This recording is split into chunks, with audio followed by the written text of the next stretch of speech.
Aimé Césaire n'est pas l'unique père de la négritude, en fait, il y en a d'autres. Il y a d'autres auteurs, évidemment, il y a Sangor, il y a aussi Léon Gontran-Damas, qu'on connaît un peu moins, mais qui est très important, qui est un auteur guyanais. Moi j'ai ramené un de ses bouquins plus connus, Pigment Névralgie, moi je l'ai acheté aux Antilles en 2005. C'est un chef-d'œuvre, c'est magnifique ça. Il est un peu moins connu que les autres, pour des raisons particulières, quoi. Je veux dire, c'est aussi, hein, il s'est volontairement mis de côté dans le mouvement de la négritude. Après, évidemment, donc Césaire le plus important, qui était le copain de Sangor, qui se sont rencontrés quand ils sont rencontrés à Paris dans les années 30. Quasiment, voilà, presque frère de formation, on peut dire. Hein. Sachant que Sangor, lui, c'est un grammairien, donc voilà, des études assez importantes. C'est des gens qui ont un capital culturel, on va dire, un capital légitime extrêmement important. C'est vraiment des érudits au sens propre du terme. Et Césaire, par contre, c'est quelqu'un qui fait vraiment la différence, parce qu'il va faire une espèce de... C'est très singulier, en fait. Il va réussir à trouver une voie originale pour faire naître un petit peu la poésie, on va dire, insulaire, tout en ayant un héritage voilà, de culture légitime très très fort, très intense, en fait. En fait, les influences de Césaire, finalement, elles sont vraiment à trouver du côté de la poésie symboliste, décadente, du côté de Rimbaud, notamment, même de Victor Hugo, plus que de poètes antillais qui l'auraient précédé. Même s'il y a eu de la poésie antillaise avant le mouvement de la négritude. S'ils inventent la négritude, c'est symbolique aussi. Il y a quand même eu des choses avant. Il y a des auteurs antillais avant, mais qu'on connaît moins. Enfin, il y en a un maintenant qui reste un petit peu dans l'histoire, qui s'appelle René Maran, qui a écrit Batoila, donc, qui a été un des premiers qui a eu un prix important. Je crois, le premier prix Renaudot, prix Goncourt. Enfin, en tout cas, il a eu un prix très important dès les années... Alors lui, c'est ancien, c'est les années 20 pour Batoila, qui est un roman qu'on trouve de temps en temps, qu'on arrive à trouver en brocante, mais qui est un peu problématique dans la mesure où ça est quand même un petit peu ambigu. C'est un roman important, intéressant, qui dénonce un peu les excès du colonialisme, mais tout en étant aussi extrêmement dans le... Je ne vais pas dire dans le système, mais quand même, vu que c'était quelqu'un qui faisait partie d'une certaine élite antillaise, René Maran a un côté très, à la fois respectueux aussi. Il dénonce des choses dans le système, des illégalités, des excès, mais il a quand même envie d'être reconnu par les grandes figures de la littérature, on va dire, hexagonale aussi. Donc, il est toujours en porte-à-faux. Là où Césaire, quand il arrive, il met tout de suite les pieds dans le plat, quoi, dès les premiers textes. Même si après sa position va changer un petit peu dans les années suivantes. Voilà, pour moi, Césaire, c'est quand même un des plus radicaux. C'est vraiment, voilà, il y a une écriture assez abrasive dès le début. Et alors, bon, en fait, son texte le plus connu, on le connaît, hein, c'est le fameux cahier d'un retour au pays natal. Ça, c'est le grand texte, c'est le chef-d'œuvre, même s'il a écrit d'autres choses après. Notamment Fermant, qui est là, ça qui sort en 1960, hein, à l'époque des luttes, dans le contexte de décolonisation. Bon, ça, c'est un texte aussi important, Fermant, il y a des textes très engagés là-dedans. Là où le cahier d'un retour au pays natal, en fait, qui a connu plusieurs éditions, il a commencé à y travailler autour de 1933-34. Après, il va vraiment avancer sa version en 1938, 1940, et je crois que, oui, la version définitive, ça va être 1956. Donc voilà, c'est quand même un texte, 15 ans de boulot à reprendre, à remanier. Il y a, je crois, 9 éditions différentes, 9 versions différentes. Et d'ailleurs, c'est marrant parce que le cahier d'un retour au pays natal, il n'en a pas eu l'idée aux Antilles, en fait. Il a écrit quand il est parti en voyage chez un ami à lui, il est parti en Dalmatie, donc je crois que c'est du côté de la Croatie, je crois. Il est parti là-bas, et quand il est parti là-bas, il a une espèce de sentiment un peu de spleen, de mélancolie. Et en voyant les mers là-bas, en tout cas face à l'océan, il a commencé à repenser à sa Martinique, en fait. Hein, voilà. Donc c'est bizarre, c'est que c'est en exil qu'il s'est mis à repenser finalement à la beauté de son île et à réfléchir là-dessus, comment il pouvait finalement donner forme à tout ça. Après, ce qui est particulier, c'est que là, pour le coup, c'est tout de suite un chant de révolte, quoi. Tout de suite, il comprend qu'il y a quelque chose, qu'il y a une poésie qui n'existe pas et qu'il faut créer, qu'il faut mettre en place. Et donc, il va réussir à trouver un style un petit peu de revendication, dans lequel il va mêler plusieurs tonalités. Il y a à la fois de la révolte, de la rébellion, voilà, comme dans toute poésie, comme dans toute vraie poésie, une poésie d'engagement. C'est quelque chose qui avait complètement disparu d'ailleurs, parce qu'en 1932, au moment où il écrit ça, il n'y a pas de poésie engagée. La poésie engagée va arriver après, pendant la guerre, dans les années 40. Lui, quand il écrit ça, on n'est plus du tout là-dedans. Enfin, on n'est pas encore là-dedans, plutôt. Mais il va trouver un équilibre entre donc, une poésie en vers libre, une poésie de la révolte, donc un côté très très rimbaldien, comme ça, aussi un côté grandiloquent, un peu hérité de Victor Hugo, alors ça complètement, et puis aussi et surtout une espèce de tonalité très surréaliste. Voilà, c'est-à-dire en fait, Aimé Césaire d'ailleurs le dira lui-même, il a fait du surréalisme sans le savoir. Il n'a pas été directement influencé par les poètes surréalistes, parce que quand il était jeune à l'école, on les enseignait quasiment pas, ils étaient de toute façon vus comme des... Enfin, voilà, enfin, des mécréants, des anarchistes. Donc il ne les connaissait pas vraiment. Simplement, quand il va les découvrir, il va se rendre compte que, sans le savoir, il faisait déjà du surréalisme avant surréalisme. C'est ça qui est très curieux. Il se trouve que voilà, à 40 000 km de distance, il fait une poésie qui est semblable à ce qui se faisait quelques années avant, 7-8 ans avant, en métropole. C'est ça qui est assez marrant. Et d'ailleurs, c'est pour ça qu'en fait, celui qui va faire connaître Aimé Césaire, c'est Breton. En fait, c'est vraiment, il doit toute sa notoriété à André Breton. Alors, par une série de hasards que Breton dirait hasard objectif, pour reprendre son expression. Mais en littérature, on ne croit pas au hasard, on croit plutôt au jeu d'influence. Mais c'est par André Breton que Césaire va accéder à la notoriété. Parce qu'à l'origine, Césaire, alors après, bon, il a un petit peu modifié sa propre histoire, sa légende. Césaire vient quand même d'une famille relativement modeste, certes, mais où il y avait quand même déjà à la base un petit capital culturel de départ. Donc famille d'instituteurs. Alors son père a au début travaillé dans tout ce qui était aménagement, voilà, au niveau de la Fort-de-France, donc plutôt au niveau de l'urbanisme. Mais aussi, il y avait quand même une injonction très forte à travailler la langue française, à apprendre, à travailler tous les soirs. Ses parents étaient extrêmement exigeants sur l'écriture, sur le respect de la langue française, donc ils étaient très attentifs à tout ça. Et du coup, on peut dire qu'il a quand même baigné dans une atmosphère qui était quand même propice à faire de lui le poète qu'il est devenu, quoi. Mais d'ailleurs, comme Léon Gontran Damasque, guyanais, comme Sangor aussi. C'est quand même des gens qui naissent dans un climat qui est plutôt, qui est quand même assez propice à ce type d'expression. Alors, voilà, les influences de Césaire en termes d'écriture, de style, elles sont nombreuses. Je parlais de Rimbaud, il y a Victor Hugo, mais il y a aussi des philosophes, par exemple, on oublie, mais c'était quelqu'un qui lisait des philosophes, qui lisait Montesquieu, qui lisait aussi les penseurs marxistes, voilà. Il a lu beaucoup de choses complètement différentes, et ensuite il a mélangé tout ça. Alors, ce qui est assez rigolo, c'est, voilà, quand on voit le style, par exemple, de Césaire, on pourrait prendre n'importe quel extrait de son fameux premier grand poème. Voilà, il y a un extrait que j'aime beaucoup, qui est au début du retour au pays natal. Moi, je trouve que d'entrée de jeu, voilà, il s'adresse quand même tout de suite au lecteur. Ça, c'est quelque chose de complètement nouveau. C'est-à-dire qu'il y a un côté comme ça, un petit peu poète inspiré, quoi. Voilà, quelque chose que nous, on avait oublié chez nous, hein. On était passé par le Parnasse, par des périodes d'écriture d'art pour l'art, et lui, non. Il revient à quelque chose où l'inspiration est fondamentale. Alors, moi, je trouve cet extrait très très beau. Il dit ça. « Mais qui tourne ma voix, qui écorche ma voix, me fourrant dans la gorge 1000 crocs de bambou, 1000 pieux d'oursin. C'est toi, sale bout du monde, c'est toi, sale haine, c'est toi, poids de l'insulte et 100 ans de coups de fouet, c'est toi, 100 ans de ma patience, 100 ans de mes soins, juste à ne pas mourir. » Vous voyez, c'est direct. Il n'y a pas de fioriture, il ne prend pas de gants. C'est très très frontal. Et voilà, pour le coup, évidemment, on sent tout de suite qu'il va désigner les bourreaux, juger vraiment le passé esclavagiste, les exactions des pays colonisateurs, à tel point d'ailleurs qu'à l'époque où il est étudiant, puisqu'il va venir, il va faire sa formation à Paris, quand il vient au lycée Louis le Grand, avant de préparer Normal Sup, il va avoir beaucoup de problèmes. Voilà. Quand ses parents déjà découvrent qu'il fait une poésie engagée et qu'il publie ses poèmes dans des revues, à l'époque il y avait l'Étudiant Noir, il y avait beaucoup de revues comme ça, au moment où il publie ses premiers poèmes avec ses copains, avec Sangor et avec Damas, il va être très très mal vu. Ses parents déjà vont le menacer de lui couper les vivres, et puis on va ensuite l'empêcher de toucher les bourses, la bourse à laquelle il avait eu droit pour venir en métropole. Donc il ne faut pas croire que ça va plaire ce qu'il fait, même en Martinique. Tout de suite ça va créer du scandale. Mais il va tenir bon et il va progressivement faire connaître sa poésie, parce qu'il a aussi le sens du réseau, il crée des amitiés assez fortes, notamment avec Sangor, et aussi il a l'idée de créer un concept, de créer une théorie. Voilà, la fameuse négritude, qui est créée dans les années 30, en sachant qu'en fait, l'idée de la négritude, d'une parole originelle, d'une poésie authentique, c'est pas lui qui l'a eu. Enfin, lui, il a donné un nom, ils ont donné un nom, Sangor et lui, pour déterminer un mouvement de pensée, une prise de conscience, mais c'est pas lui qui a eu l'idée au début.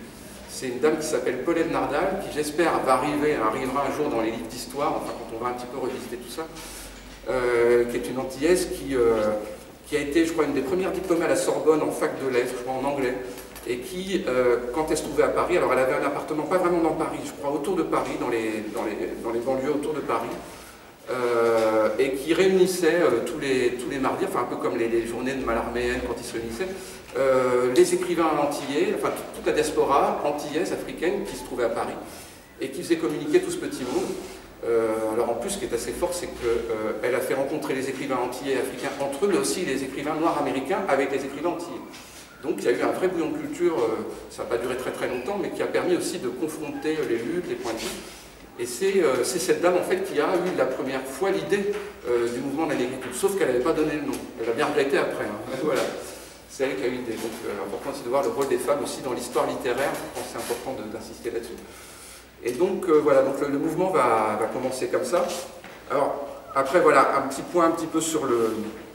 Là on voit plus le côté, voilà le terme d'où ça vient, mais le parcours de Césaire est intéressant aussi. C'est-à-dire qu'on a tendance aussi à voir le Césaire poète et le Césaire engagé, le Césaire homme politique.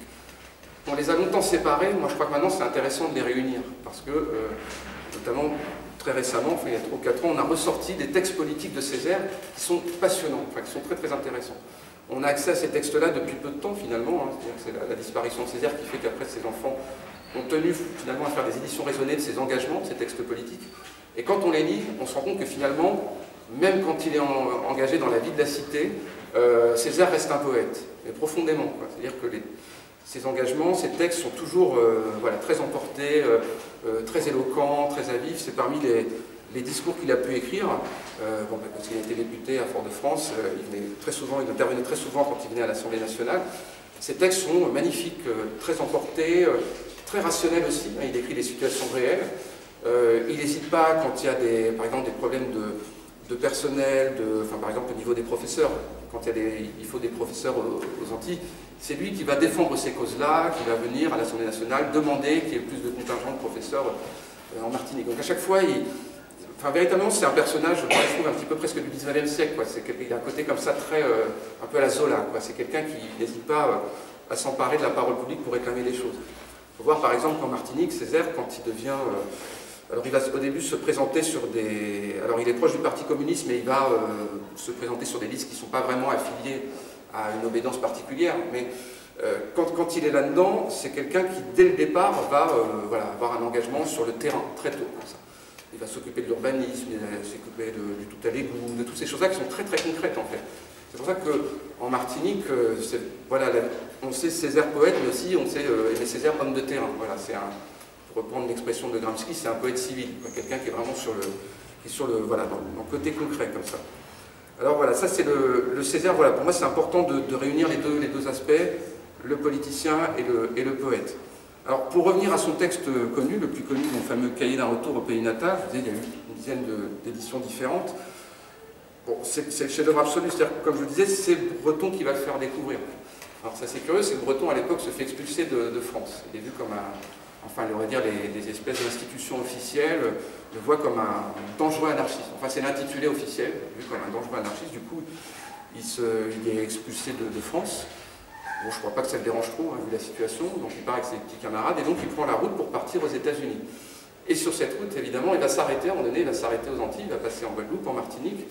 Et c'est là-bas qu'il va tomber sur, alors pas le recueil en tant que tel, mais sur une revue. La revue Volonté, qui est une petite revue éditée là-bas, et dans laquelle sont publiés des premiers extraits du poème du cahier d'un retour au pays natal. C'est vendu dans une mercerie, en fait, bizarrement. C'est-à-dire qu'il y a plein d'objets comme ça, et au milieu, il y a cette petite revue. Et alors, il semblerait que Breton était rentré dans la boutique il cherchait un ruban pour sa fille. Voilà. Je ne sais pas si Breton a réinventé, parce qu'il est assez fort pour ça. Il cherchait un ruban pour sa petite fille. Il est rentré dans la boutique, et au moment où il rentre dans la boutique, il tombe sur cette revue. En sachant qu'il y avait, en métropole d'ailleurs comme aux Antilles, pendant la guerre, on avait autre chose à faire que d'éditer des revues, et c'était déjà à la fois un coup de chance qu'il y ait encore des bouquins qui soient édités, mais encore plus qu'ils tombent précisément sur cette revue-là. Et alors, bizarrement, cette revue, enfin la mercerie appartenait à la sœur de René Ménil, qui est aussi un grand penseur antillais, un type assez fascinant. C'est un grand intellectuel antillais. Et du coup, quand René Ménil, ça l'amuse parce que voilà, le fait qu'ils se connaissent et que sa sœur avait mis un exemplaire là-dedans et quand Breton tombe là-dessus, voilà, avec la distance, c'est quelque chose qu'on trouve assez curieux mais qui fait sens. Et donc André Breton est tombé sur cette fameuse revue Volonté, il a feuilleté ça, il est tombé sur le poème, et là il a été vraiment fasciné. Et il a dit un truc moi, que je trouve très émouvant, que j'ai ici, moi que j'aime bien relire tout le temps, je trouve ça assez génial. Quand il tombe là-dessus, en fait, il est fasciné parce qu'il y a une écriture sublime, extrêmement maîtrisée, très inspiré, c'est-à-dire qu'il retrouve dans la poésie de Césaire ce qui avait disparu selon lui de la poésie hexagonale, donc ça le fascine. Et vu que c'est un homme de troupe et c'est quelqu'un qui aime bien dénicher des talents, il va savoir aussi promotionner Césaire. Il va le faire très très bien, et il va dire ça. Alors, il y a plusieurs choses comme ça, il va dire « Et c'est un noir qui manie la langue française comme il n'est pas aujourd'hui un blanc pour la manier. Et c'est un noir qui nous guide aujourd'hui dans l'inexploré, établissant au fur et à mesure, comme en se jouant, les contacts qui nous font avancer sur des étincelles. Et c'est un noir qui est non seulement un noir, mais tout l'homme qui en exprime toutes les interrogations, toutes les angoisses, tous les espoirs et toutes les extases, et qui s'imposera de plus en plus à moi comme le prototype de la dignité. » Ça, c'est magnifique. Quand vous avez un hommage comme ça d'André Breton, vous êtes tranquille. La carrière dans les lettres, elle est faite, ça se déclenche tout de suite. Donc il va dire ça. Alors ça, c'est Breton, qui va parler d'Aimé Césaire en ces termes. Il va être aussi soutenu, alors Césaire va être soutenu aussi par Benjamin Péret, moi que j'aime bien, qui était le mec, alors peut-être un peu plus à côté. J'aime bien Péret parce qu'en fait, il a aidé tout le monde. Il a aidé aussi Léo Ferré, quand Léo Ferré avait du mal à se lancer. Un peu moins connu que Breton, mais c'est un mec vraiment, moi j'aime bien. Et Breton va dire ça.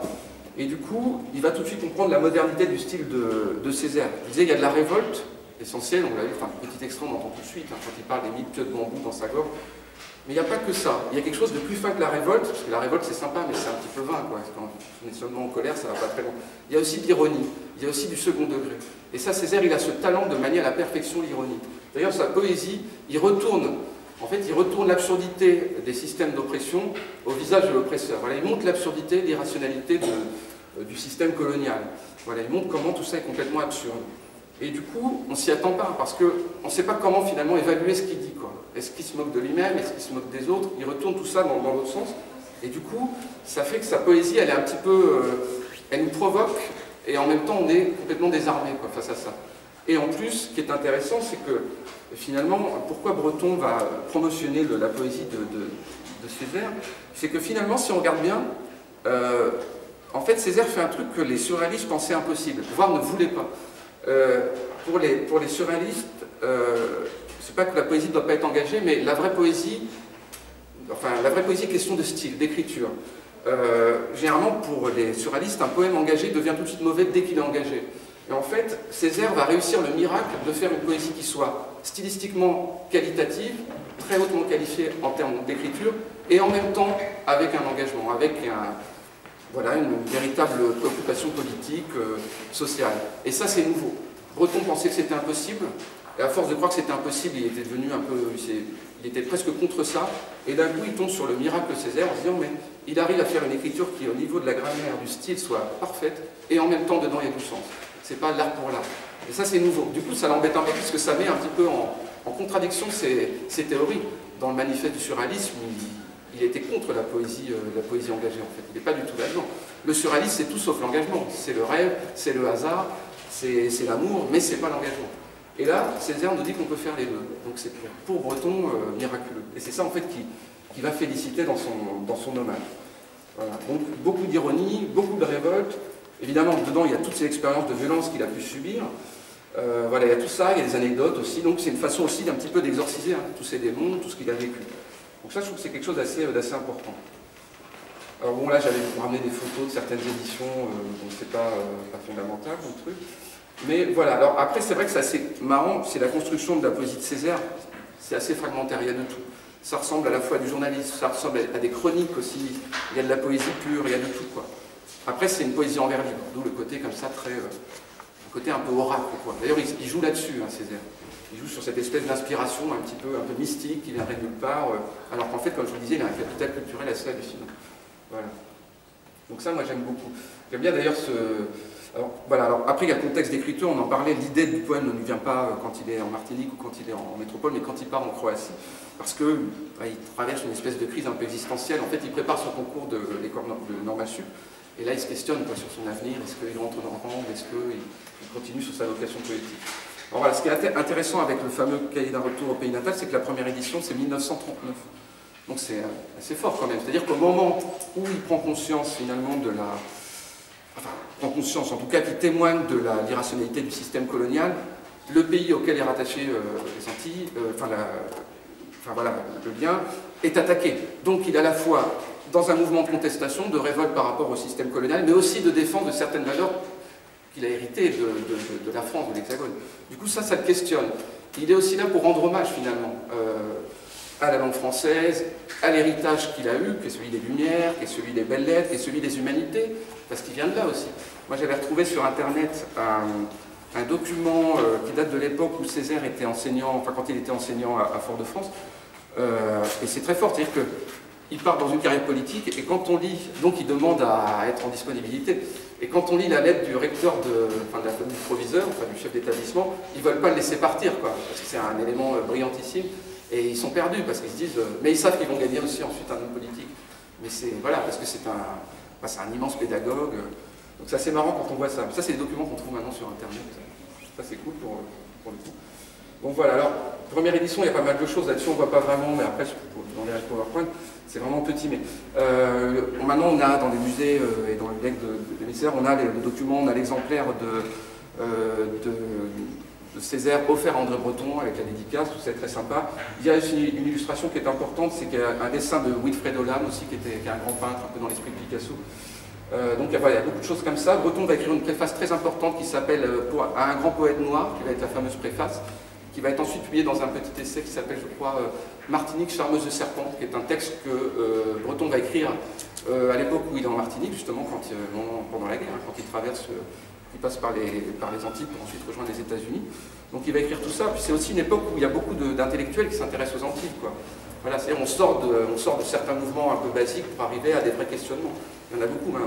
On oublie par exemple maintenant un monsieur comme Michel Léris, par exemple, un immense ethnologue, dans les années 40, est parti aux Antilles, en Guadeloupe, en Martinique, prendre des notes, observer comment le quotidien se déroulait là-bas, et avoir une idée finalement aussi de ces colonies qui ensuite sont devenues départements, pour savoir comment ça se passait. Donc il y a beaucoup de gens qui ont été aussi passionnés par tout ça. Donc en tout cas, voilà, il y a quand même tout un creuset qui fait que quelqu'un comme Césaire peut devenir, avoir la notoriété qu'il a eue par la suite. Voilà. Donc André Breton, voilà, il était allé avec, je crois qu'il y avait Wilfred Olam, mais il y avait Claude Lévi-Strauss qui l'a suivi quand ils sont partis aux États-Unis. Voilà. Donc il a fait une escale très courte à Fort-de-France, mais ça lui a donné le temps quand même de tomber sur le petit livre, en tout cas la revue de Césaire. Alors, vous disiez les influences de Césaire, il y en a beaucoup, j'ai parlé d'Hegel, il y a Marx, mais il y en a plein, quoi. Il y a quasiment tout. Alors, toujours pour Césaire, là du coup on est sur je vous parlais c'est un poète, c'est aussi un homme de revue. Il a très tôt écrit dans des revues assez importantes. La plus connue, c'est Tropique, la revue Tropique, si ça évoque. Voilà, c'est une revue hyper importante. Ça sort pendant la guerre. On peut dire que c'est aussi une revue de résistance, Tropique, c'est important. Le premier numéro soit 1941, en sachant que, à l'époque aux Antilles, c'est comme ici. Je veux dire, c'est voilà, le même système. Il y a aussi un régime, c'est le régime de Vichy, sauf que c'est d'autres personnes qui sont mises en place, mais il y a aussi dans chaque île des types qui sont des sous-préfets, qui vont adopter la même politique de ségrégation, de délire intégral qu'on avait ici à la même époque. Donc il y avait en Guadeloupe, en Martinique, à temps Robert, en Serein, voilà, j'étais quand ma mère, elle prend cette expression, ça veut dire que, voilà, je sais, c'est toujours le petit point de repère. On a reparlé il y a 3 semaines, ça m'a fait marrer. Donc temps Robert, en Serein, parce qu'il y avait des sous-préfets qui avaient été mis en place et qui étaient là aussi pour, au niveau de l'acheminement, des vivres, des denrées, c'était compliqué. Donc, les gens ont aussi souffert beaucoup là-bas. Alors moi, je suis content maintenant de voir qu'il y a des gens qui commencent à évoquer un petit peu tout ça. Il y a des documentaires qui sortent sur les pénuries qu'il y avait à l'époque, sur la résistance aussi. Hein, tous les dissidents antillais, on n'en parle pas assez, mais il y en a eu beaucoup. Des gens qui sont partis rejoindre tout de suite pour entrer dans les rangs de la France libre. On commence à évoquer, mais ça commence tout juste. C'est depuis à peine 10 ans, depuis que Christiane Taubira, il y a eu la fameuse loi aussi sur l'esclavage comme crime contre l'humanité. C'est aussi pour ça que maintenant on commence à travailler beaucoup plus là-dessus, mais on est très en retard, à long goût. Je trouve qu'on est très en retard par rapport à d'autres pays, notamment les États-Unis par exemple. Je trouve qu'on a un vrai retard, mais bon, ça se rattrape avec le temps. Donc voilà, ouais, il y a eu tout ce climat qui fait que Césaire aussi a été vif par rapport à cette expérience-là. Alors c'est pour ça, donc il a fait pendant la guerre son fameux cahier d'un retour au pays natal, mais ensuite, à la sortie du conflit, il est redevenu celui qui s'est mis à redéfendre vraiment la Martinique. Il est sorti un petit peu de son côté, il a gardé un côté insurrectionnel, mais plus pour des batailles plus locales. Voilà. Mais il est resté poète toute sa vie, ça c'est certain. Alors, je parlais de Fermant, il y a d'autres, il y a Moi Laminaire aussi qui est intéressant. Fermant, je l'ai emmené parce qu'il y a des choses qui sont marrantes, qui vont nous montrer aussi le lien entre les combats de Césaire, les Antilles, l'Afrique, mais aussi le lien entre les auteurs noirs américains. Et ça, c'est un truc important qu'on ne connaît pas, ça revient, on commence à en parler. C'est pour ça que ça tombe bien, le bouquin, ça c'est assuré de trouver celui-là, parce qu'il y a des trucs vraiment importants. Ça, c'est le côté Césaire politique. On redécouvre, c'est sorti il y a 3 ans, c'est-à-dire que pour les gens, c'était une littérature qu'on mettait à part, à côté. Et là-dedans, on pourrait en lire plein dedans, il y a 3-4 articles qui sont vraiment très importants, qui peuvent d'ailleurs montrer un peu le changement de style entre le Césaire qui a 22-23 ans, qui écrit des textes très très offensifs, et ensuite, après, des trucs un petit peu plus stratégiques. Il y a un texte, bon, si je m'écoutais, on pourrait tous lire, mais il y en a un que je trouve important, qui là montre le côté, voilà, c'est quoi Césaire quand il vient en politique, comment il va défendre aussi les intérêts de la France sur les tribunes internationales, et comment dans ses interventions il va montrer les différences de causes et de revendications qu'il peut y avoir entre les écrivains nord-américains et ce qui se passe aux Antilles et en France. Et il y a un truc justement lié à ça, à proprement parler, il y a un événement hyper important, j'en parle parce que il y a un documentaire qui est sorti là-dessus, mais je pense qu'il faut l'évoquer, c'est ça, et pour ça c'est bien qu'il y avait ce livre-là aussi. C'est un moment où Césaire va rayonner en tant qu'homme politique, c'est une réunion d'auteurs, pas seulement des auteurs, parce que c'est pas que des écrivains, c'est le premier congrès international des écrivains et artistes noirs. Ça c'est un truc énorme, ça c'était en 1956, ça a duré quelques jours, mais ça a été un électrochoc en fait. Il avait dit à l'époque d'ailleurs, voilà, il est temps de laisser le noir entrer sur la grande scène du monde, sur le grand théâtre du monde. Ça a été une parole très forte. Puis c'est marrant de revoir, ça a été filmé, on voit Césaire très emporté comme ça, à l'époque, très éloquent, c'est un peu kitsch hein, quand on regarde ça avec le recul, mais pour l'époque quand même c'était fort. C'est Césaire qui à l'époque, bon, il a quand même une vraie notoriété, et lui et son copain Alioune Diop, hyper important, Alioune Diop, c'est un auteur sénégalais, alors lui l'idée c'était de réunir toutes les diasporas hein, voilà, africaines, c'est le créateur de la fameuse maison d'édition Présence africaine. La librairie existe encore à Paris, toujours au même endroit. Quand on y va, on a l'impression de faire tomber dans les années 50. Ça existe encore, c'est un vrai vivier pour les gens qui font des thèses sur la littérature africaine, antillaise. Voilà, Césaire avec Alioune Diop et Senghor vont organiser une réunion. Ils vont avoir l'idée de faire venir tous les auteurs, alors pas seulement des écrivains, mais aussi des artistes, des chanteurs, des peintres, des musiciens. Ils vont dire voilà, on a peut-être un destin différent, il y en a qui sont arrivés aux États-Unis, il y en a d'autres qui sont dans les Caraïbes, il y en a qui sont en Afrique, mais on va essayer de réfléchir à comment finalement on peut joindre, rassembler nos luttes, nos revendications, voir en quoi elles sont semblables, voir en quoi elles sont différentes, et comment on va faire entendre notre voix. Voilà. Alors évidemment, ça ne tombe pas, c'est pas par hasard que ça tombe à cette époque-là, dans les années 50, on est dans un processus de décolonisation, il y a la guerre d'Algérie qui a commencé, il y a la conférence de Bandung, il y a plein de choses qui se passent, et là, pour le coup de génie de Césaire et de Senghor, c'est de se dire qu'ils vont se réunir dans la cour de la Sorbonne. Voilà, donc comme ça, il y a Montaigne, il y a tous ces gens-là autour, il y a des belles statues, il y a symboliquement, c'est très très fort. Et donc, il va y avoir un événement assez intéressant, avec le recul à analyser, c'est qu'il y a des délégations différentes, c'est-à-dire qu'il y a les écrivains antillais, africains, il y a des gens qui viennent mais vraiment de partout aussi, de Dominique, vraiment de partout, de la Guyane, de la Réunion, et il y a aussi la délégation américaine. Alors là, c'est là qu'il se passe un gros truc, c'est qu'il y a des écrivains noirs américains qui sont présents, et là, en fait, il va se passer un clash, en fait. On se rend compte que, même s'il y a l'histoire de l'esclavage qui est commune, leurs intérêts, leur perception de la réalité, leur vécu au quotidien n'est pas du tout le même. Et en fait, ils vont vraiment se disputer. C'est-à-dire que c'était touchant l'idée de Senghor, de Césaire et de... Alors, Damas était là, mais il était moins présent dans les échanges. C'était de créer un accord. On va bosser ensemble, on va faire des festivals, des rencontres culturelles. Et ça n'a pas pris. Ça n'a pas pris parce que le passé des auteurs noirs américains qui étaient là n'était pas le même et leur vision des choses n'était pas la même. C'est-à-dire qu'en fait, les écrivains nord-américains se voyaient comme américains. Ils disaient, bah non, nous, il n'y a pas de problème, tout va très bien, puis nous, on est dans le présent. En gros, pour faire simple, Césaire et Senghor, ils ont été perçus, c'était la chasse aux sorcières, quoi, comme d'affreux marxistes. Et les écrivains qui étaient présents, il y avait Richard Wright notamment, c'est surtout avec lui que ça a frité, il y avait James Baldwin, mais qui prenait des notes, bah, ça n'a pas du tout marché. Il y avait un type qui aurait dû être présent, qui est un immense auteur américain qui s'appelle William Dubois, un immense bonhomme, un grand théoricien de la cause noire américaine, qui a été empêché de venir. Le FBI n'a pas voulu qu'il vienne assister à ça. Et on prétend maintenant, avec le recul, que l'écrivain Richard Wright, qui a écrit Un enfant du pays, un grand écrivain nord-américain, on pense, quand on voit la violence des échanges avec Césaire et avec Senghor, qu'en fait il aurait été amené par les services secrets américains pour savoir qu'est-ce qui se passait en France. Hein, les méchants marxistes, communistes, peut-être voulaient créer une révolte. Voilà, donc on ne sait pas. Donc ça montre que, à passer semblable, les intentions et les projets ne sont pas nécessairement les mêmes. Mais là je parle beaucoup, je vais lire un extrait du fragment, montrer un petit peu la violence. Alors parfois je prends des petits extraits de ce truc-là, à moins que sur l'autre... parce que en fait, l'échange est vraiment violent, en fait. Au début, ça part bien. Alors, comme d'habitude, Sangor, lui, qui a vraiment un côté plus diplomate, il va réussir à équilibrer le truc pour pas que tout le monde se tape dessus. Mais c'est assez marrant, quoi. En gros, voilà, Richard Wright, écrivain américain, dit « Ah non, nous, aux États-Unis, il n'y a pas de problème. Ah non, non, dans les bus, il ne se passe jamais rien. » Voilà, il est dans son délire. Parce qu'il est déjà connu, parce qu'à Paris, il a aussi acquis une certaine réputation, donc il ne veut pas de problème, ses bouquins se vendent bien. Donc, voilà. Alors ça c'est en 56. Je vais vous retrouver ça. Ah ouais. Alors donc, ouais, ça c'est en septembre 56 à la Sorbonne. Donc ils se retrouvent tous, il y a toute une délégation.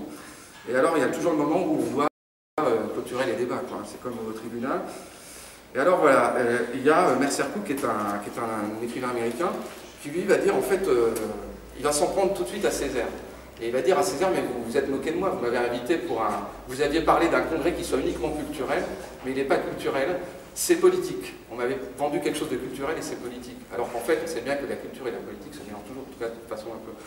Et du coup, ils vont se disputer un peu, et l'échange avec Césaire, je trouvais très très touchant. Il va dire, voilà, en fait, il va avoir cette idée que finalement, il y a... voilà. En fait, ils vont considérer que Césaire va dire, voilà, la situation du Noir aux États-Unis est très conflictuelle, très compliquée, quoi. Et Richard Wright va dire que non, que tout va très bien. Voilà. Et c'est là-dessus qu'ils vont un petit peu se disputer. Alors, après, il y a, on pourrait dire tous les extraits, mais... ouais, c'est particulier. Moi, j'aime bien cet extrait-là. Juste comme ça, un petit fragment.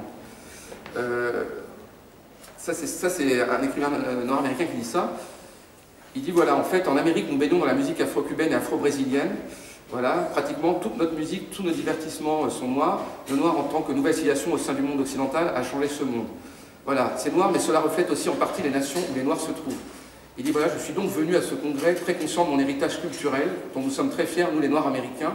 C'est entre autres ce qui contribue le plus à nous donner le sentiment de notre dignité.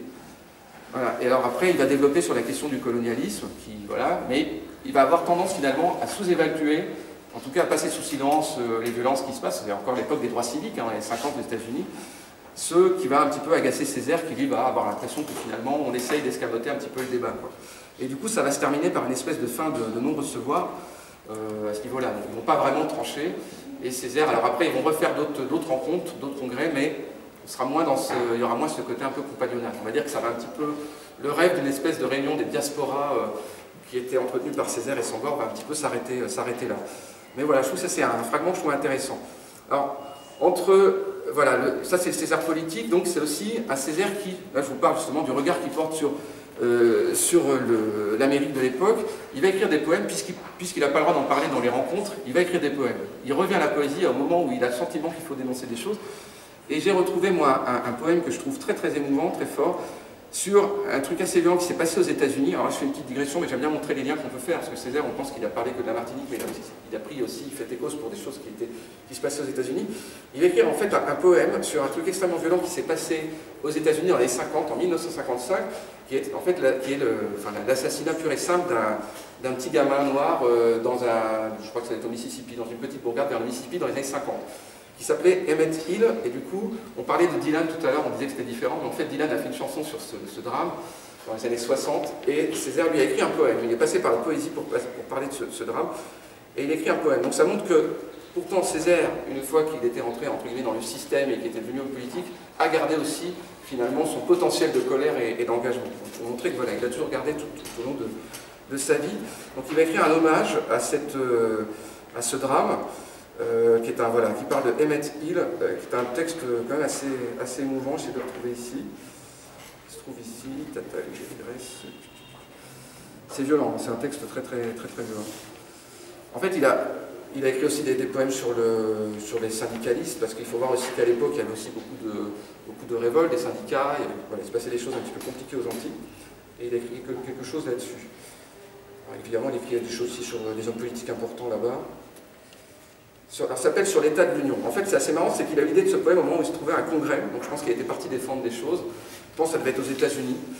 Et alors voilà, à un moment donné, il entend des intervenants parler des choses qu'ils demandent, de ressources économiques. Et là, je pense que la personne qui demande ça, c'est un Américain, probablement, un type assez important de la politique américaine, et il dit ça. J'imagine au congrès ce message sur l'état de l'Union. Situation tragique. Plus ne nous reste au sous-sol que 75 ans de fer, 50 ans de cobalt, mais pour 55 ans de soufre et 20 ans de bauxite, au cœur, quoi? Rien, zéro. Mine sans minerai, caverne où rien ne rôde, de sang, plus une goutte. Emmett Till. Emmett Till, c'est le nom du petit gamin qui s'est fait tuer à l'âge de 10 ans aux États-Unis alors qu'il venait en vacances dans le Mississippi. Emmett Till, tes yeux étaient une conque marine où pétillait la bataille de vin, de ton sang de 15 ans. Eux jeunes n'avaient jamais eu d'âge, ou plutôt sur eux pesaient, plus que tous les gratte-ciel, 5 siècles de tortionnaires, de brûleurs de sorcières, 5 siècles de mauvais jeans, de gros cigares, de grasses bedaines remplies de tranches de Bible rancies, 5 siècles bouche amère de péché de rombière. Ils avaient 5 siècles, émettent-ils, 5 siècles et l'âge sans âge du pieu de Caïn. Émettent-ils, je dis. Au cœur, 0. De sang, pas une goutte. Et pour le tien qu'il me cache le soleil, qu'à mon pain il se mêle. Garçon de Chicago, c'est-il toujours vrai que tu vaux autant qu'un blanc? Printemps, c'est à toi qu'il croyait. Même au bord de la nuit, au bord du Mississippi, roulant entre les hautes berges de la haine raciale, ses barreaux, ses barrières, ses tombales avalanches. Au printemps, affluant ses rumeurs dans le hublot des yeux. Au printemps, huchant la panique au mail dans les savanes du sang. Au printemps, dégantant ses fines mains parmi un éclat de coque et de silique. Délieur des caillots à peur, dissolveur des caillots de la haine gonflés d'âge et au fil des fleuves du sang, charriant la hasardeuse rubrique des bêtes de l'affût.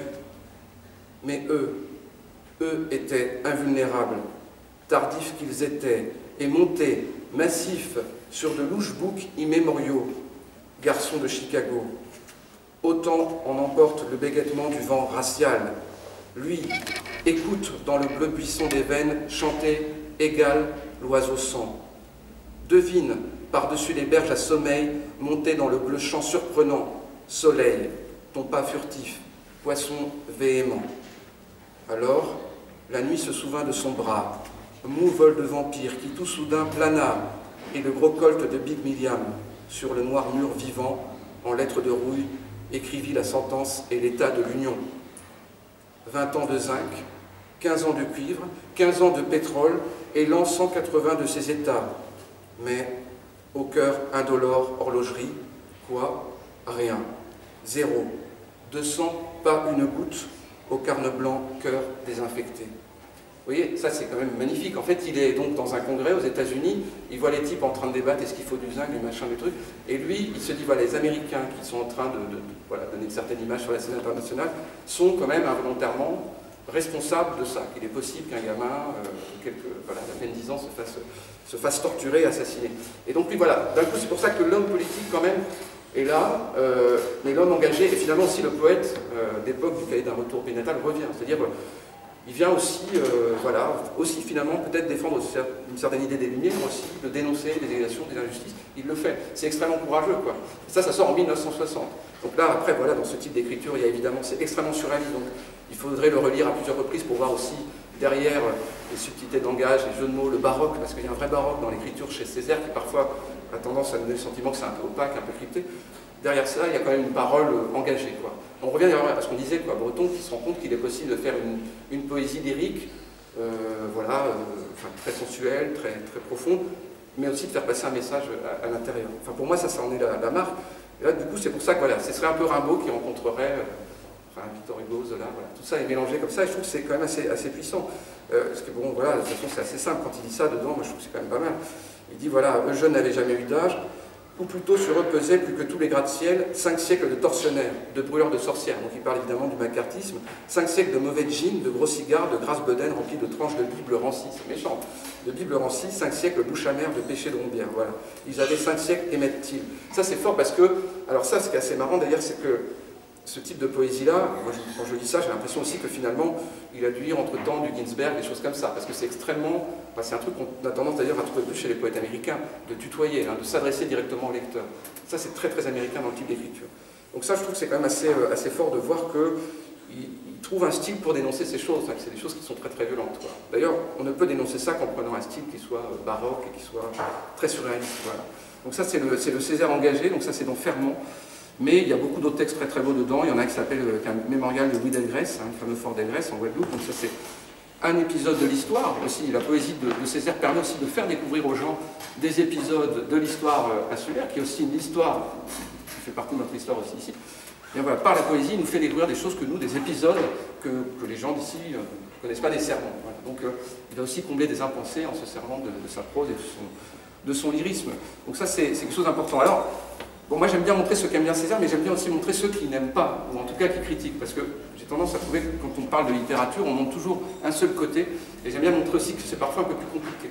Que, évidemment, aux Antilles, par exemple, tout le monde n'est pas nécessairement fan de Césaire. Il ne s'agit pas là de faire une apologie de Césaire et de dire que tout est parfait dans son écriture, ou dans sa façon d'être. C'est aussi bien de montrer parfois des voix un peu discordantes, et il y en a eu, par exemple. Il y a des auteurs qui parfois ont eu critiqué, et pourtant qui étaient compagnons de route au début, qui étaient avec Césaire. Moi, il y en a un que j'aime beaucoup, par exemple, c'est René Ménil, qui pourtant, voilà, dans certains essais, alors ça c'est dur à trouver, parce que c'est plus réédité, mais c'est un homme de revue qui a travaillé avec Aimé Césaire dans des revues, parce qu'il faut voir aussi que les grands mouvements poétiques, et surtout le mouvement de la négritude, c'est passé à travers les revues. Sans les revues, ça n'aurait pas pu être découvert, parce que les revues avaient un tirage plus important. Et René Ménil est un copain de... C'est un Martiniquais aussi, mais c'est un ami de Césaire. Ensuite, il a pris un petit peu il a pris d'autres chemins, mais il a fait des textes très engagés. Lui, à l'origine, c'est un philosophe et psychanalyste, donc il y a encore une autre approche du problème. Mais c'est, pour moi, en fait, en termes de théorie, c'est un des plus grands. C'est vraiment, vraiment excellent. Et lui, il est très critique, par exemple, par rapport à la poésie de Césaire. Pour lui, il critique beaucoup, en tout cas, la poésie de la négritude. Il a le sentiment que déjà, d'une part, pour lui, que la poésie que les membres du mouvement de la négritude sont des gens qui, selon lui, viennent... Alors il est un peu sévère, mais il dit de la petite bourgeoisie insulaire, c'est son idée, alors c'est plus compliqué, mais il a le sentiment qu'en fait, il y a finalement une espèce d'accord tacite dans le type de choses à défendre, dans le type d'écriture à promouvoir. Donc il a l'impression que c'est une poésie certes originale, mais qui est aussi parfois, je ne vais pas dire un peu complaisante, mais quelquefois qui s'aménage aussi certains arrangements en fait. Ça, en tout cas, c'est l'idée de... Voilà, moi je ne suis pas là pour donner mon avis là-dessus, mais c'est René Ménil qui défend ça, qui dit voilà, c'est sympa votre truc, mais vous connaissez tous, vos familles ont été un petit peu ensemble, se connaissent, il y a eu des liens, il y a eu des choses. Et donc voilà, il a tendance à, voilà, un petit peu à minorer justement la chose. Et justement, moi, un aspect sur lequel j'aime bien insister quand j'évoque le lien entre les écrivains noirs américains et les écrivains de la négritude, c'est que, par exemple, quelqu'un comme René Ménil, et d'autres d'ailleurs, comme Damas, moi j'aime beaucoup Damas, des gens comme ça, eux, vont avoir le sentiment que les poètes de la négritude ne disent pas assez la réalité, finalement, de la vie antillaise.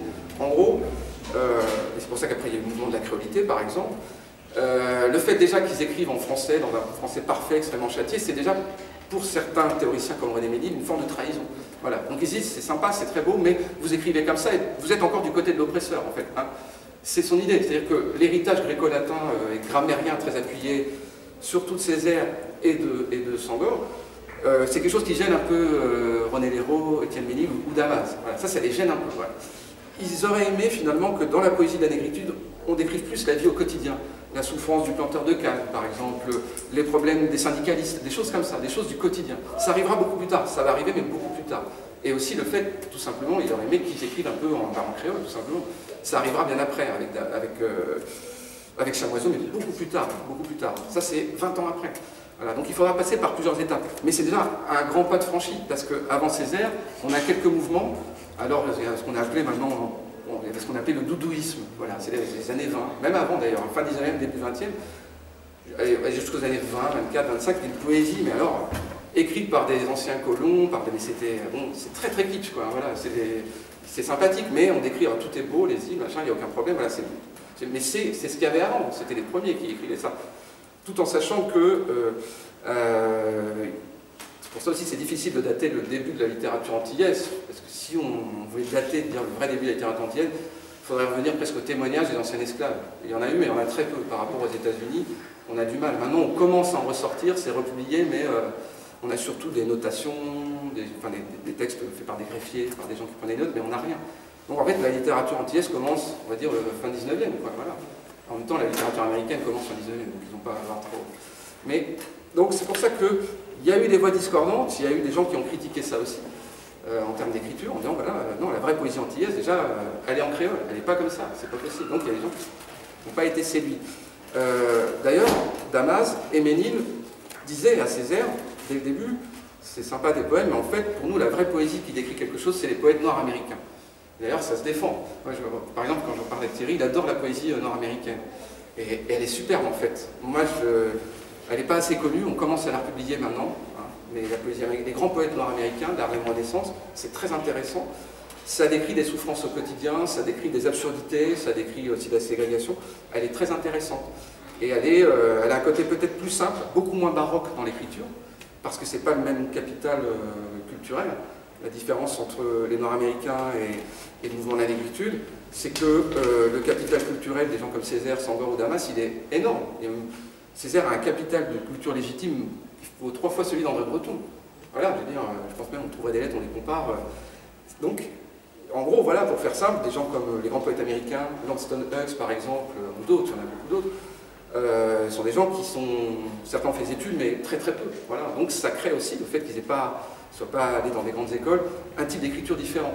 Un langage peut-être plus simple, mais aussi plus frontal, plus direct. Quoi. Donc une poésie différente. Voilà. Et c'est vrai que moi j'ai découvert la poésie nord-américaine, ça met les pieds dans le plat. Quoi. On va décrire des choses, voilà, des choses absurdes tout de suite. Quoi. Voilà. Il y a par exemple, là je vais lire un fragment, parce que je voulais qu'on puisse comparer aussi. Pourquoi des gens comme Damas ou comme Ménil ne sont pas d'accord avec Césaire. Je vais lire un fragment d'un poème de Léon Gontran-Damas. Moi j'aime beaucoup Léon Gontran-Damas, je trouve que c'est très simple dans l'écriture, mais ça dit des choses. Ouais. Ça n'a rien à voir avec Césaire. Césaire, il va fleurir son langage, il joue avec la grammaire beaucoup, il est beaucoup dans des choses comme ça. Damas, qui est guyanais, c'est pas du tout pareil. Damas, c'est une poésie rythmique, il s'inspire du jazz. Déjà dans le rythme, c'est différent. Il y a des jeux de mots, et il y a des situations, voilà. C'est beaucoup moins surréaliste ou abstrait que le Césaire du Cahier d'un retour au pays natal. Ça arrive un petit peu après Damas. Il n'a pas écrit 40 000 recueils, mais il a enseigné, par contre, il était enseigné aux États-Unis, parti aux États-Unis, plus connu aux États-Unis que d'ici, comme Glissant par exemple. Glissant, on l'a beaucoup, il était prof aux États-Unis et d'autres d'ailleurs, parce que le rapport à tout ça est différent là-bas. Donc un extrait d'un poème de Léon Gontran-Damas, publié chez Présence africaine.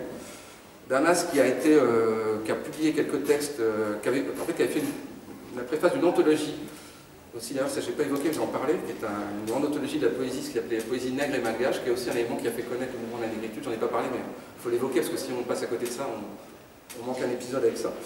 Voilà, Léon Gontran-Damas, donc il va être un petit peu le frère ennemi de Césaire, en fait. Voilà. On peut dire que le vrai pote de Césaire c'est Senghor, Damas ça va être celui qui est un petit peu en miroir, comme ça, qui est très intéressant, très très intéressant. Alors Damas, évidemment, il se penche aussi du côté de l'Afrique originelle, organique, comme ça, mais il est beaucoup plus influencé par les poètes noirs américains. Alors je parlais de Langston Hughes, il y a aussi Claude McKay, qui est un autre grand poète américain. Et voilà, il est plus dans cet esprit-là. Alors, moi je les aime tous, il y en a un que j'aime beaucoup. Enfin, ils sont tous super, là, où il va décrire en fait les situations qu'il vit en fait au quotidien quand il a le sentiment qu'il est un peu aliéné. Voilà. Il y a un terme qui est important dans la poésie de la négritude, autant chez Césaire que chez Damas, c'est la notion d'aliénation. C'est un élément que Sartre va ensuite décortiquer dans ses préfaces. Dans Orphée Noir, la préface de l'anthologie de la poésie nègre et malgache, qui est un texte où là, pour le coup, Sartre va adouber l'arrivée du mouvement de la négritude. Voilà. Et dans cette anthologie, je ne crois pas que Damas est présent d'ailleurs. On dit d'ailleurs que c'est la première anthologie de poésie nègre et malgache, alors qu'en fait non, la vraie première anthologie c'était Damas. Mais Senghor et Césaire ont fait en sorte de mettre ça un peu de côté. Voilà. Alors, le texte, ça s'appelle OK. Moi, je trouve ça absolument génial. Alors, pour les gens, quand on connaît les Antilles, on sait ce qu'il veut dire par là. Mais bon, je pense qu'aussi, la vraie poésie universelle, donc on a tous capté le truc. Ça s'appelle OK. Et j'ai beau avaler 7 gorgées d'eau, 3 à 4 fois par 24 heures, me revient mon enfance, dans un hoquet secouant mon instinct, tel le flic, le voyou.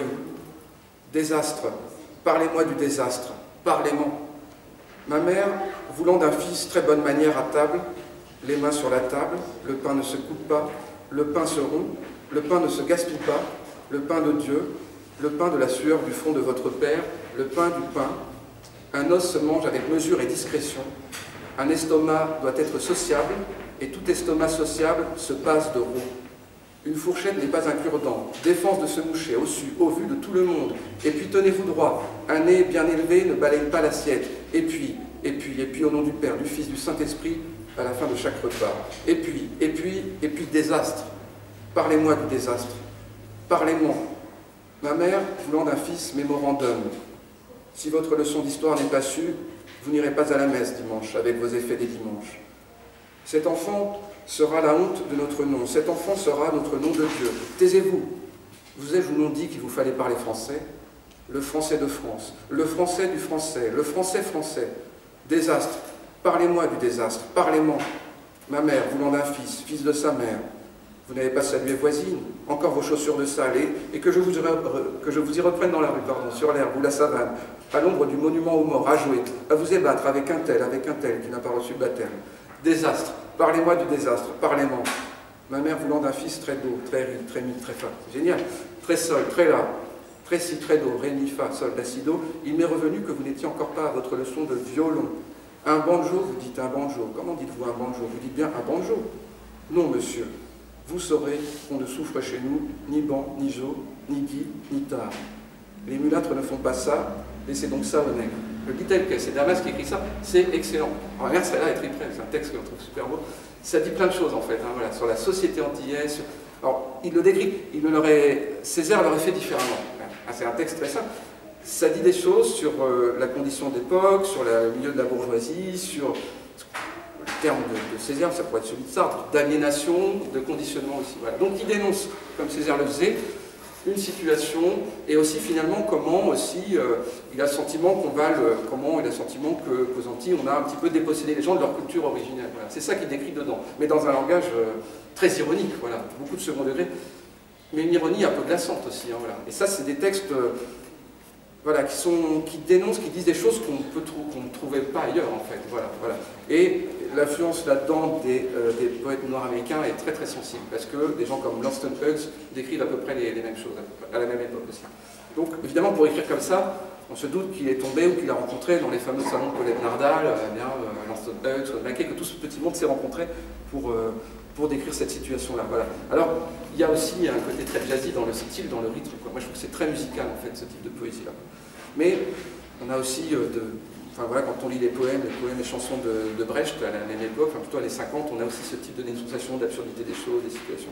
Voilà. Ça, c'est Damas. Je trouve que c'est important d'évoquer Léon contre Damas. Il est publié chez Gallimard aussi, il est très aimé, très lu. Mais lui est enseigné aux États-Unis, quoi. Et après, bon, il s'est un petit peu enfui du groupe. Voilà. Mais ça, c'est... Voilà. Donc lui, il n'était pas trop d'accord avec Césaire, comme René Ménil aussi, qui conseillait finalement de se pencher sur la poésie américaine. Là, j'ai deux extraits justement qui sont pris dans Tracé, dans ce recueil-là. Et là, la couverture, c'est Légitime défense. Alors, il y a eu un seul numéro, ça sort pendant la guerre, mais dedans, il n'y a que des grands textes. Et maintenant, ça revient aussi. Il faut voir aussi que ce soit en métropole, aux Antilles, aux États-Unis, il y avait des grandes revues comme ça. Alors nous, il y a eu Tropique, il y a eu évidemment Présence africaine qui continue encore aujourd'hui, Légitime défense, L'étudiant noir, L'étudiant martiniquais. Et aux États-Unis, ils ont eu aussi beaucoup de grandes revues avec tous les textes des écrivains noirs, beaucoup de super revues. Et voilà, il y a plein d'auteurs qui écrivaient dedans. Et maintenant, on réédite tout ça. Dans Tracé, René Ménil, qui est né en 1907 comme mon grand-père en Guadeloupe, va dire ça. Il va dire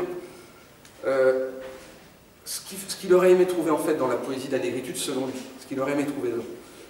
Il dit qu'il aurait aimé trouver, entre autres, le sentiment du coupeur de canne devant l'usine implacable, le sentiment de solitude du noir à travers le monde, révolte contre les injustices dont il souffre souvent dans son pays surtout, l'amour de l'amour, l'amour des rêves d'alcool, l'amour des danses inspirées, l'amour de la vie et de la joie. Voilà de quoi nos distingués écrivains ne parlent jamais, et qui toucherait noir, jaune et blanc, comme les poèmes des nègres d'Amérique touchent le monde entier. Il y va direct, hein, il dit ça. Et Césaire, dans un de ses discours, va rendre hommage à la poésie américaine, alors qu'après, quand on questionnait sur ce qu'il en avait lu, il était toujours très très discret là-dessus. C'est au cri que l'on reconnaît l'homme, la noire cour des miracles est debout. Au contraire, il ne se veut nullement peintre, évocateur d'images, à l'inverse des écrivains de la négritude, mais engagé dans la même aventure que ses héros les moins recommandables. En gros, dans la poésie des écrivains nord-américains, on va mettre l'homme du quotidien. Il vit de leur vie, de leur grandeur, de leur bassesse. Il ne le regarde pas se débattre ou se battre, il se bat, se débat aussi, lui aussi. Il n'est pas au-dessus, mais parmi. Il n'est pas juge, mais camarade. Mysticisme, à proprement parler, non. Mysticisme, en fait, il critique le surréalisme, il critique le rambaldisme, tout ça. Mysticisme, à proprement parler, non. Ça n'est point la démarche et le rythme de l'ascèse. Du lyrisme, oui, mais petitement, chichement lyrique. Voilà, les écrivains noirs américains sont dans quelque chose de beaucoup plus discret. Et le noir de tous les jours, le noir quotidien, donc toute une littérature a pour mission de dénicher le grotesque ou l'exotisme, il en fait un héros. Là je reprends les termes de Césaire, et en gros voilà, ce qui l'intéresse dans la poésie noire américaine, c'est qu'on va s'intéresser aux personnages du quotidien. Voilà. Donc il se rend compte qu'il y a quand même quelque chose de différent, quoi, de plus proche de la réalité. Voilà. Donc je trouve que c'est important aussi de voir les voix discordantes quand on va, voilà, avec le recul, quand on contextualise des grands poètes comme Césaire, comme Damas ou comme Sandor par exemple. Voilà. Donc ça, c'est des extraits que je trouve intéressants. Alors sur mon micro ordi, le problème c'est qu'on ne voit pas grand-chose. Mais... la revue Tropique, ça c'est Damas. Tac, je sais pas si on voit bien, sinon je vous enverrai des trucs. Langston Hughes, poète américain, là avec sa belle petite machine à écrire. Ça c'est Michel Leiris, fameux grand ethnologue, un type formidable qui a écrit des textes magnifiques, vraiment super, et qui est parti avec une photographe, j'ai oublié son nom, je sais que son nom c'est pour moi, mais j'ai oublié son prénom, qui était parti en Martinique, en Guadeloupe, à 2 reprises, en 48 et en 58, donc en 48, l'année de la départementalisation. Et puis 10 ans après, faire un reportage photo, les photos sont sublimes. Voilà, ça c'est les revues Légitime Défense. La typo est un peu inspirée des revues noires américaines des années 20. Un côté très...